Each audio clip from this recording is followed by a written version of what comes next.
Okay, let's jump right into this explainer. Have you ever felt that sudden, familiar spike of anxiety when a kid asks for help with their math homework? If so, you are in exactly the right place. Today, we're taking a step-by-step look at the user journey inside the K-5 Homework 8 app.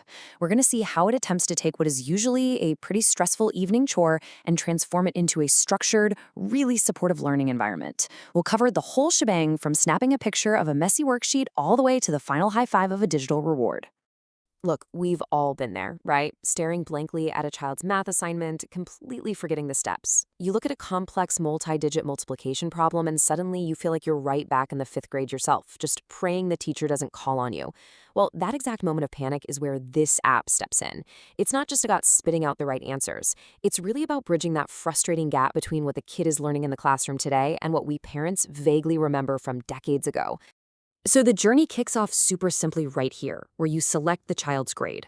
The app totally removes any friction right out of the gate. You see a clear, basic plan tracking your monthly scans, and then you just pick a grade, like kindergarten through fourth, or in the case we're about to look at, fifth grade.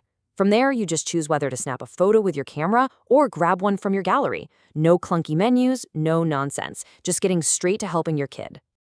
Now, here's where the magic really starts. The auto-detect feature scanning an actual handwritten worksheet. This particular page has multi-digit multiplication, long division, and word problems. Since the auto-detect grade level toggle is on, the app uses the math's context to confirm it's fifth grade.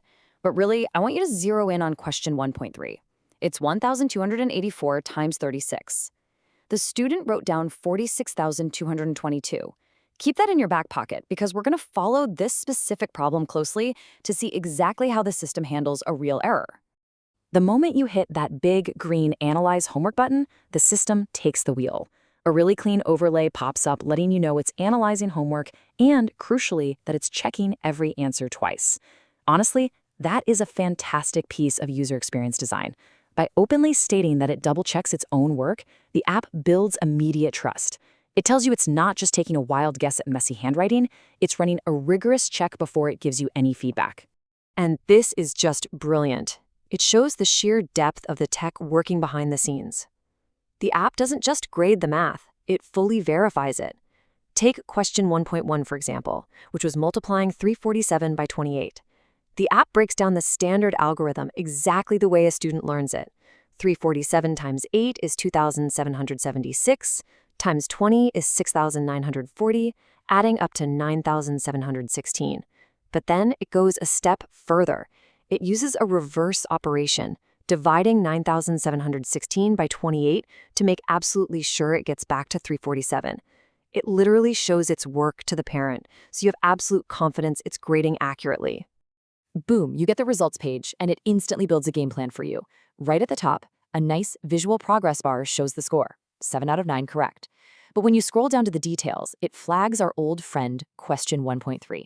While the first two get a green check mark, 1.3 gets an orange exclamation mark with a clear needs review tag.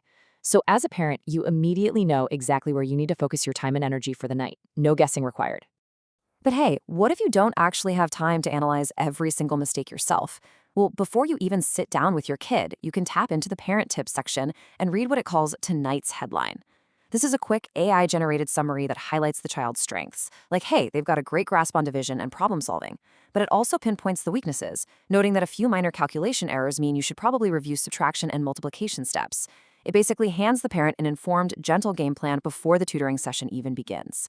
To actually help you teach, the app pulls in real actionable tools. For word problems, it introduces the CUBES memory trick, breaking down complex tasks into 5 really easy-to-remember steps. Circle key numbers, underline the question, box math action words, evaluate what steps to take, solve and check. So instead of just telling your kid to read the question harder, you are armed with actual pedagogical strategies used by real teachers. The app is actively coaching you on how to be a better guide. All right, so here is where the entire experience totally pivots. We transition out of the parent's analytical mindset and into a highly encouraging environment built specifically for the student. The parent view is all about the answer key, administrative stuff, finding the errors quickly. But once you hand the device over to your child, you enter kid mode. Now, it transforms into a pedagogical tool focused on guided practice. The tone, the visuals, the whole vibe completely shifts. Notice how kid mode instantly kicks off with positive reinforcement. It greets them with literal confetti to celebrate those 7 correct answers. It explicitly frames the review not as some punishment for messing up, but as awesome work on some tricky math problems. It starts things off on a high note, which builds confidence. Then you get this inviting green "Let's practice" button, which makes the upcoming corrections feel like a totally natural, low-stakes part of learning. So when it finally addresses our specific problem, question 1.3, where they got 46,222 instead of the right answer, the system doesn't just hand over the solution. Instead, it shows a magnifying glass and offers a gentle hint. When you multiply big numbers, sometimes it helps to write down all your steps carefully. Look at your multiplication again. It nudges the child to find their own mistake first. It's fostering real critical thinking, not just passive correction. Only after it prompts the student to give it another shot does it reveal the correct answer of 46,224. But here's the kicker. It pairs the answer with a highly specific lesson. It reminds the child to make sure you add up all your partial products correctly. It figured out that the kid likely did all the hard multiplication perfectly, but just made a tiny addition error at the very end when summing the rows.